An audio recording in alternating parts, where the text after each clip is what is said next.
may member na family, mayroong member ng pamilya na sa kumakabilang bahay na o nawala na sila. Hindi ko ang desisyon ni Lord. But today, we will pray na anuman ang ninanakaw ng kalaban sa bawat pamilya ninyo, alam niyo yun, that God will restore whatever the devil has taken away from your family. Tayo po'y manalangin. Taas mo natin ang ating mga kanang kamay. Hingi mo na tayong tawad sa Lord. Panginoon, narito po ang bawat isa sa amin.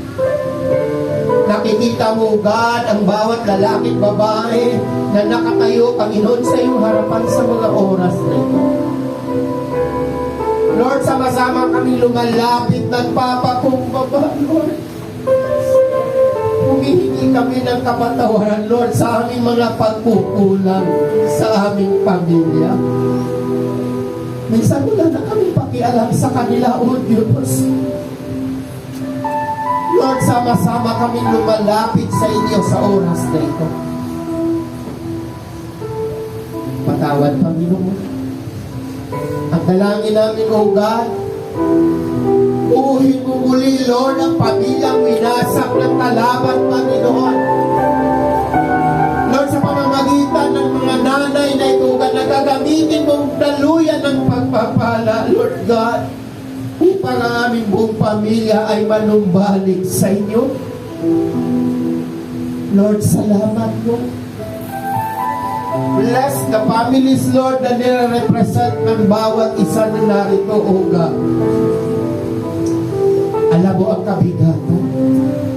Alam mo ang mga problema ang kanilang kinakaharap, Panginoon. Alam mo ang mga bawat problema na kinakaharap. Lord, right now, alam po namin, Lord, walang malaking problema, walang maliit na problema, walang mga problema, Lord, na sa tingin mo namin, wala na kalutasan. But Lord, thank you. Dahil sa umagang ito, you assured us, O God, as long as we obey you, Lord, ipapalit mo, Panginoon, ang bawat miyembro ng aming pamilya na tinanakaw at inaalis ng kalaban, Panginoon, sa iyong kamay, Lord God. And I speak for life, blessing, Lord, sa bawat pamilya, especially sa mga nanay, O God, na nare-represent ngayon sa umagang ito, na narito sa iyong harapan, Panginoon.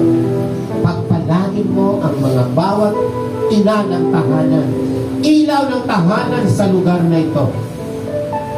Bless the works of their hands, Lord. At patuloy na maging pagpapala sila, Panginoon, sa kanilang mga pamilya, sa kanilang mga mahal sa buhay, O God, and even, Lord, in the community kung saan sila nabibilang. Salamat! Salamat, Panginoon! As we declare, Lord, ng bawat pamilya ay pinubuo mo na muli, O God, at sama-sama kaming magpupuri, sasamba sa iyo in spirit and in truth. Salamat, dakilang Diyos, sa iyo ang lahat ng papuri, kaluwalhatian, sa pangalan po ng aming Panginoong Jesus, at ang lahat ay magsabi ng Amen!